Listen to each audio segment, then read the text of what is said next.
Picture this. The ground starts shaking, windows shatter, sirens scream. What do you do? Today, you will learn how to survive 5 of the deadliest natural disasters, from earthquakes to tsunamis. Keep watching. It could literally save your life. In 2011, Japan shook so hard that entire cities shifted.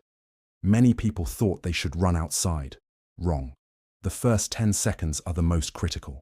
If you're indoors, stay indoors. Get under sturdy furniture, like a heavy desk or table, and hold on tight.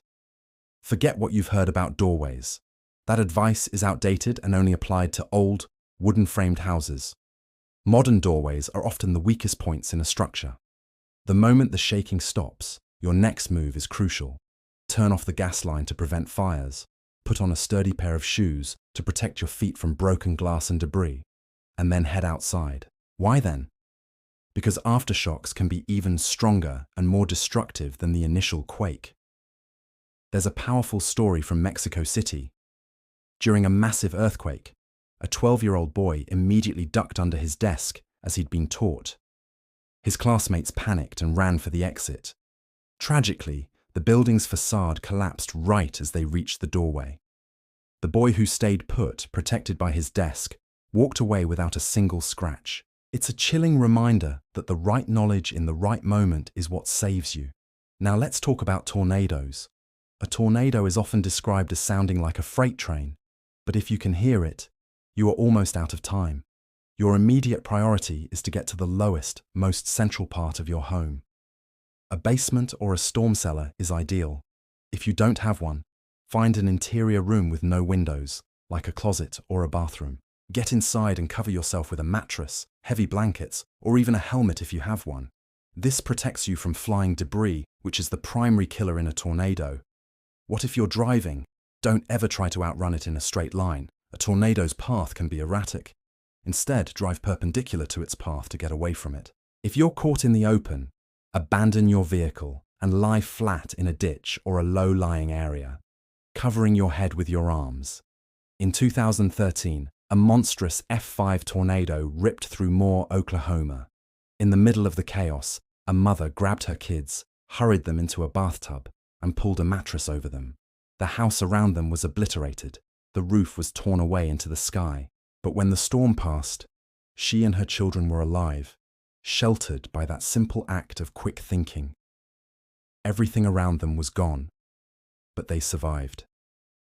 Next up, tsunamis. This is one where your eyes can give you the only warning you'll get. If you are at the coast and you see the ocean suddenly and rapidly pull back from the shore, exposing the seabed, run. Do not stop for photos. Don't stand there wondering what's happening. That strange, quiet moment is the ocean drawing in a massive breath before unleashing a devastating wave. You have only minutes to get to higher ground. In the 2004 Indian Ocean tsunami, over 200,000 people lost their lives. Many of them died because they stayed on the beach, mesmerized by the strange sight of the receding water. The survivors were the ones who sprinted uphill the second they saw the ocean retreat. In Thailand, a 10-year-old girl named Tilly Smith saved dozens of people. She had just learned about tsunamis in her geography class. When she saw the water recede just like her teacher described, she didn't hesitate. She started screaming, "Tsunami! Run!" Her warning alerted her family and other tourists on the beach. They all ran for higher ground and lived to tell the tale. A single piece of information from a school lesson saved lives. Let's move on to wildfires. These are not slow, creeping fires. They can spread faster than an Olympic sprinter, sometimes moving at over 20 kilometers per hour. In a wildfire situation, the smoke is often deadlier than the flames. The toxic gases can incapacitate you long before the fire reaches you. If you find yourself trapped, stay as low to the ground as possible where the air is clearer. Breathe through a damp cloth to filter out some of the smoke and particulates.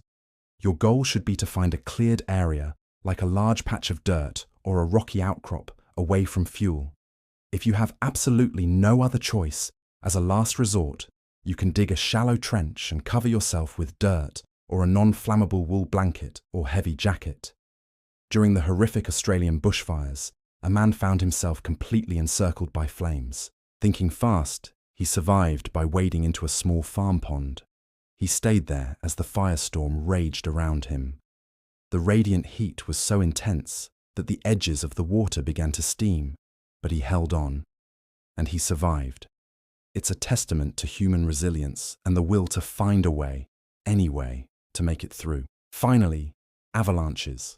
You're on a beautiful snowy mountain, and then you hear it, a deep muffled whomp sound, like the air being punched out of the snowpack. A fracture line appears, and a wall of snow starts rushing towards you. Your instincts might scream to run straight uphill, but you'll never win that race. Your best bet is to move sideways, diagonally, trying to get out of the direct path of the slide. Grab onto a tree or a large rock if you can. If you get caught and carried by the snow, fight. Use a swimming motion, like freestyle or backstroke, to try and stay near the surface. The snow is like a fluid at this point.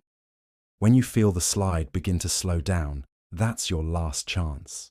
Use one arm to clear a space in front of your mouth and nose to create an air pocket. This small space can provide you with crucial minutes of breathable air. With your other arm, try to punch towards the surface. Once the snow settles, it can set like concrete, and you won't be able to move. In 1999, a snowboarder in the Alps was buried by a massive avalanche. He survived for nearly an hour under the snow because he did exactly that. He created an air pocket and managed to get one hand to stick just barely out of the surface. A rescue team spotted that single, tiny clue, his glove, and were able to dig him out alive. That small action saved his life. Earthquakes, tornadoes, tsunamis, wildfires, avalanches, 5 different disasters, but they all share one powerful message. Knowledge saves lives. Preparation and knowing what to do when your adrenaline is pumping is what separates survivors from statistics. If you want to learn more about how to stay alive in extreme situations, make sure you subscribe to the channel, because the next disaster always comes without a warning. Stay safe, stay prepared, and thanks for watching.